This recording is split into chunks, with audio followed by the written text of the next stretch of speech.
Hello students, let's start our ninth chapter of geography, life in the temperate grasslands. In our second term syllabus, we have started the geography with the natural vegetation, in which we have done that there are three types of vegetation. First is forest that we have done in our 8th chapter, Amazon basin के बारे में. Second type of natural vegetation, that is grasslands, whatever we are going to do now in this chapter. Now, just as a forest can be defined as the place where trees are the main type of vegetation, grassland can be defined as a region where grasses form the dominant type of plant life. Forest क्या है? जहाँ पे trees जो हैं वो बहुत grow करते हैं. फॉरेस्ट जहाँ पे हम फॉरेस्ट किसको बोलते हैं? जहाँ पे ट्रीज़ बहुत ज़्यादा होते हैं. The place where trees are the main type of vegetation. तो ऐसी ग्रासलैंड्स क्या होते हैं?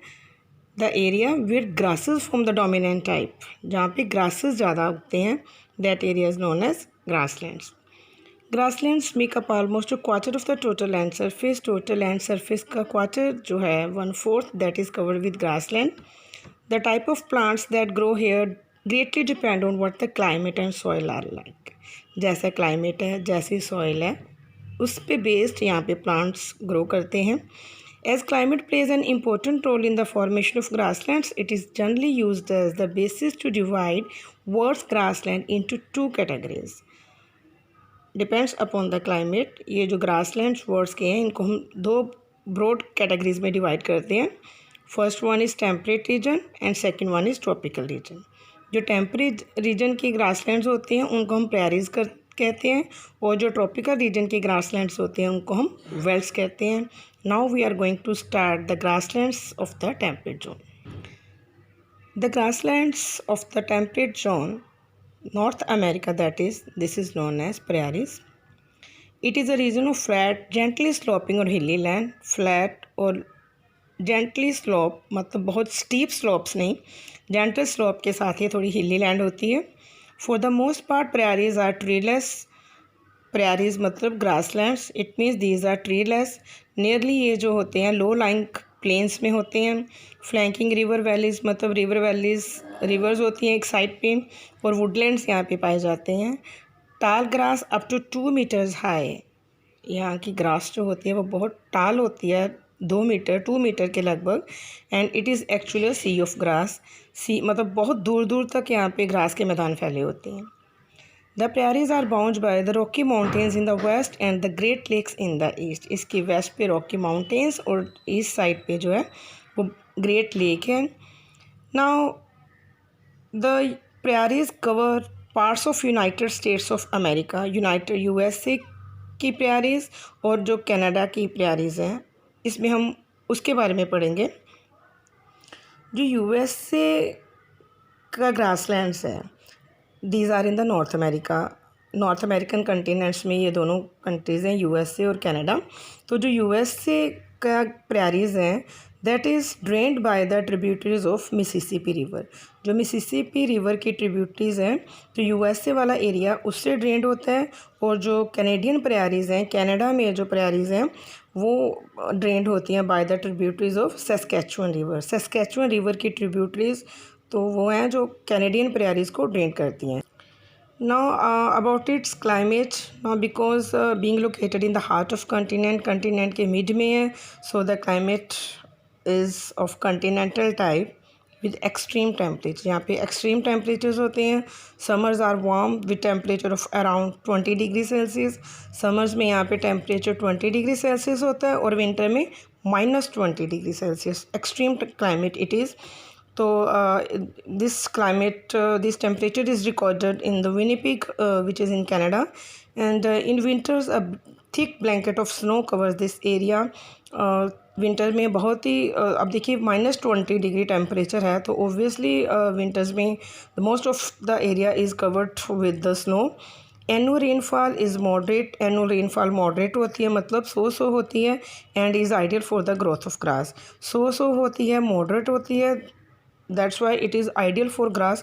क्योंकि अगर ज़्यादा होगी तो ओब्वियसली फॉरेस्ट एरिया बन जाएगा, अगर कम होगी तो वो डेजर्ट एरिया हो जाएगा. तो इतनी रेनफॉल होती है कि ग्रासेस के लिए वो मॉडरेट होती है. Due to the absence of the north south barrier. North south barrier में नॉर्थ नॉर्थ साउथ साइड पे कोई भी बैरियर नहीं है, रॉक्स या माउंटेन्स नहीं है, that's why a local wind blows here, मतलब विंड जो दोनों तरफ चलती है रुकावट उसमें नहीं आती है, that is known as Chinook. Now its next topic is flora and fauna. Now prairies are practically treeless. Prairie means जहाँ पे ट्रीज़ नहीं होते हैं, बहुत कम होते हैं, यहाँ जहाँ पे ग्रास ही जो डोमिनेंट पार्ट है. वेयर वाटर इज़ अवेलेबल, जहाँ पे पानी अवेलेबल होता है उस साइड पे ट्रीज ज़्यादा उगते हैं, जैसे विलोज़ है, एल्डर्स है या पॉपुलर्स हैं. And the places that receive rainfall of over 50 centimetre, 50 centimetre से थोड़ी सी ज़्यादा बारिश होती है, that is suitable for farming as the soil is fertile, क्योंकि वो फार्मिंग के लिए बेटर एरिया है, इसलिए क्योंकि वहाँ की जो सॉइल होती है वो फर्टाइल होती है. दो the major crop of this area is मेज़, मेजर क्रॉप तो इस एरिया की मेज़ है, but other crops like potatoes, soybean, cotton और अल्फ़ाल्फ़ा भी यहाँ पे ग्रो किए जाते हैं. और वो एरियाज़ जहाँ पे बारिश बहुत कम होती है और अनरिलायबल है, कभी होती है कभी नहीं होती है, in that area the grasses are short and sparse.